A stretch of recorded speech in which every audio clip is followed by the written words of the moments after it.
Hello and welcome to the Safeguarding Task Manager. This module is going to cover a brief overview which outlines the Safeguarding Task Manager, its abilities, how to actually access it and what it can do for you as a manager and for you as an employee using the Safeguarding Task Manager. First of all, we'll look at what a task manager actually is. Well, a task manager helps organise and assign tasks to individuals or groups of individuals throughout any type of corporate entity. In this rendition, it's so managers can assign tasks to certain people to do certain elements of work. This helps track in real time, and what that means is it provides real-time metrics on where tasks are at particular moments in time. This allows us to have one focal point for all task activity, and it also allows us to cut down on lengthy update meetings so people don't have to sit around for hours on end going through various tasks over and over and over again because everybody wasn't using the same system. This system negates that. Everybody's using the same system and the metrics are live and constant and real. If you complete a task and it is updated live in real time to the management dashboard. So all managers can actually see that your task is at a completed level. The task manager also acts as an information log, which provides a full audit trail of all information and responses that were completed for any type of task throughout the duration of the task's life cycle. This is particularly beneficial for things like audits and for legislative measures. So how does the task manager actually work? The task manager itself has a central task manager dashboard, and this is controlled by Center. Okay, Center is the term that we use for the manager for this particular task. In this instance, we're using the Safeguarding Children Task Manager. And what happens is Center outlines or realizes there are a set number of tasks that need to be performed. So Center creates these tasks and they are placed into the task manager. These tasks are then assigned to the relevant employee or groups of employees via email. These emails are then placed into Outlook so the tasks can't be forgotten about. Once the employee is happy with the task or has an update or response to the task, they use the response button to respond directly to the task manager to show that a response has been made. This response does two things. The first thing is that it emails Center to tell Center that a new response has come in. So all managers are up to date with update responses that you've actually created and made, and it also provides information directly to the metrics which show in real time what the status of full-time tasks are. So what we'll do now is we'll have a look at the task manager, and we'll also look at how to navigate to the task manager as well. So we'll just switch to our home page, which will be in Sharon. And from the home page of Sharon, we're going to look at the site navigation elements. Now, the task manager can be used at varying levels. For this instance, we're going to be looking at the Safeguarding Task Manager. So this is located under site navigation on the Safeguarding Trustwide website. So if you go to the Safeguarding Children and Adults, this is now their Trustwide website. From here, we look at the Safeguarding TM, which stands for Task Manager. It takes us to the main Task Manager page. And from here, we can look at our Safeguarding Children Task Manager.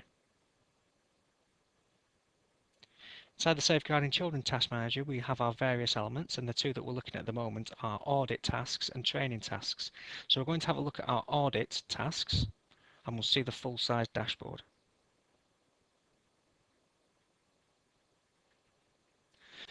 This is the full Safeguarding Children Audit Task Manager. If anybody needs to assign a task for safeguarding children within audit, they should do it via this. What actually happens here is that you will upload a normal document to the Safeguarding Audit Document Store, which means, for instance, you've had an audit and they've picked up certain elements. So basically it's the reference document. Once the document is uploaded into this library, it is then available to have tasks assigned from it. What we do then is we assign these tasks. So in this, for instance, we've had our demo links document come back and had to assign a task to myself. So now what I need to do is I need to press new to assign a task, and this task will automatically be assigned to me. And it's pretty standard format. So I'll type in test, spelling mistake there. So I'll type in test, task, we'll call this 10. Give it a priority, call this very high. I'll give it a started status.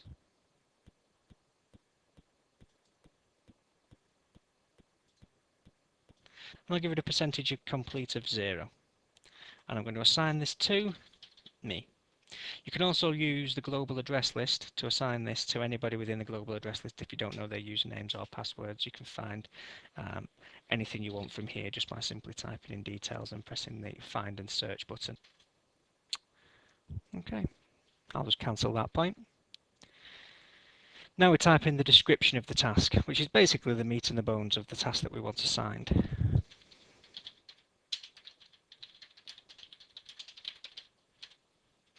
And we give it a due date. We give it a due date of the 10th of June. And here I can select the document that it relates to from our document store library above. I've put in their demo links, so we'll use that one. And then we press OK. This will be me acting as center, assigning a task to me. So now we've assigned a task. You see that task 10 has now appeared in our task manager. If I just scroll down a little bit and show you that it's actually here and it lists the details of what's happening and the percentage complete. What you'll also notice on the right hand side is that there is a metric for the safeguarding KPI, and this metric has suddenly gone to red because my task is at 0. Okay, this metric is calculated as a value of the percentage completes of all of these tasks. So the average of all of these tasks can form that metric.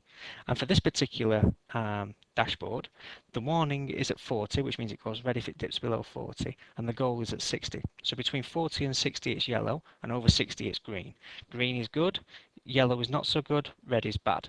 Okay, these are the metrics and KPIs that are fed into the main dashboard which sit above this. So I've had my task assigned to me, and that would have appeared in my Outlook, which I don't have open at the moment, but I want to respond to that task. So to respond to that task, you would create a new response for that task by pressing the new button here in the response library. You then get to choose from the drop-down list which task it is pertaining to. In my case, it's task number 10.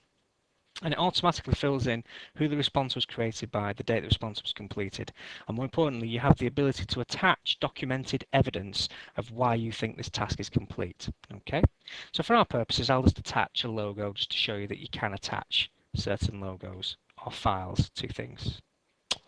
I'll just go here and I shall go to my documents. I'll just open that one.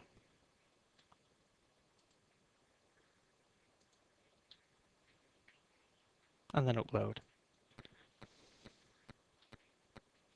Okay, and as you can see, it retains the documents within here. You can also give a narrative of the response.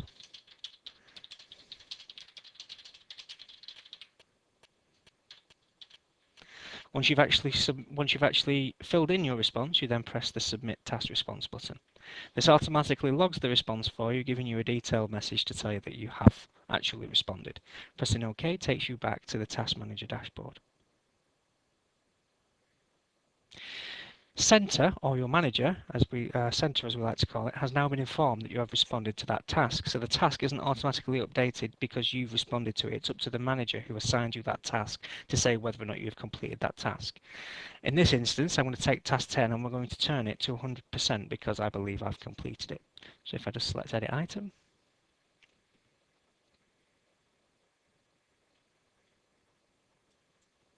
and I'm just going to change that to 100%. And then press OK.